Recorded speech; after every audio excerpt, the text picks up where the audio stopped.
welcome back to part 5 of the Book One Cozies Club chapter by chapter for Still Knife Painting, the first book in the Paint and Shine Mystery series by Cheryl Hollon. I'm Di, and this is my audio-only reading vlog for this book. Today I will be reading chapters 22 through 26 and sharing my thoughts with you along the way. Due to the nature of this reading vlog, there will be spoilers, so if you haven't read these chapters yet, I suggest that you not listen to this recording until you have. If you would prefer to hear my general thoughts on this book in its entirety, keep an eye out for my Book One Cozies Club series First Impressions video, which will be posted sometime after the reading vlogs for this book have commenced. So how is everybody doing this evening? I am actually re-recording my thoughts on this section.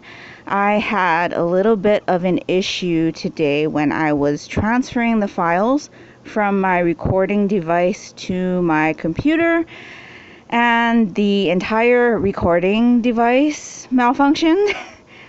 So I ended up having to do a factory reset of the device, which means I lost the recordings.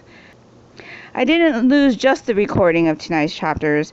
I lost audio recordings for a couple of the videos that I have filmed and have not yet edited and uploaded to the channel. So thankfully for the videos I recorded, I do record with the camera microphone as well as the secondary recording device with the microphone, and that's just because I've had issues in the past with plugging the microphone into the camera and that malfunctioning.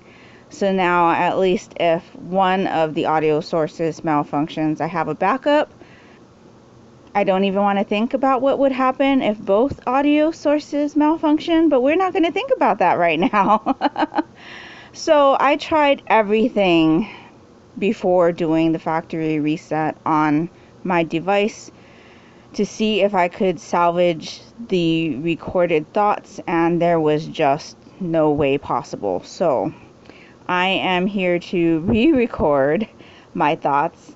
This section's going to be a little bit different because I'm not actively reading as I am talking to you. So basically, I started off tonight's section talking about how in the morning I was thinking about why it never crossed Miranda's mind that her uncle might have distillery equipment on property after finding out about the handshake deal and the fact that he was doing small batch moonshine business.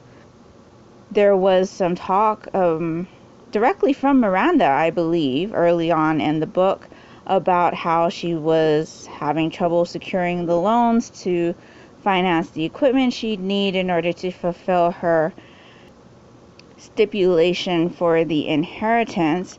And so you would think that after learning that information about the fact that her uncle was doing small time or small batch moonshine business, that the first thing she'd think of was there might be equipment somewhere on the property. But that thought hasn't seemed to cross her mind. And so that is pretty much where I left off before I started chapter 22.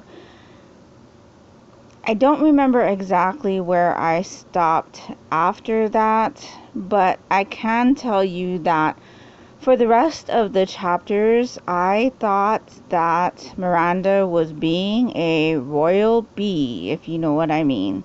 I did not enjoy the way she was talking to people. I did not enjoy the way she treated the officer. I didn't enjoy the way that she treated the sheriff. And, you know, when she bumped into the guy in front of the post office or wherever she was going to pick up her box, she asked him where he was going, and he told her it was none of her business, and she was all like, rude. And I'm like, wait a minute, you're the one that's rude. It really is none of your business where he's going. Like, seriously? I didn't enjoy her attitude at all in these chapters. it came across to me like she was the professional in this situation. She knew exactly what needed to be done, and nobody in town is doing what they should be doing. The officer doesn't know how to do his job, and sheriff obviously doesn't know how to do his job. And I don't know if that's just me reading it wrong, because I'm not enjoying this book very much, or at least I'm not enjoying her. I'm enjoying other things, and to be honest, I enjoy her when she's with Austin. For some reason, she comes across to me as a completely different person when she's with Austin. I don't have any issues with things she says to him. The way she comes across on the page when she's talking to him doesn't have any of the nastiness that she had in the previous chapters. Nothing that she's said to him so far has come across to me as rude or like, she knows better than everybody else or anything like that. So I really don't understand the character very much, and I don't enjoy how she acted in these chapters. But that being said, I am still enjoying things that are going on around her.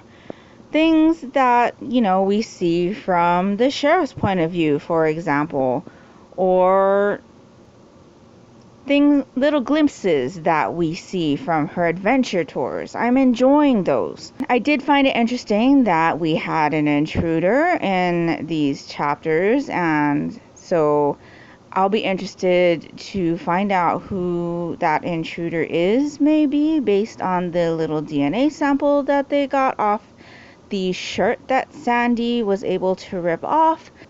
At this point, I'm just reading to see who exactly the culprit was, but I was not impressed with these chapters and Miranda.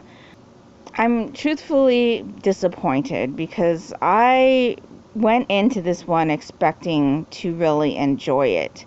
It seemed like such an interesting idea, but the fact that the main character, our amateur sleuth, bothers me so much is really something that's important to the enjoyment of a cozy mystery series for me.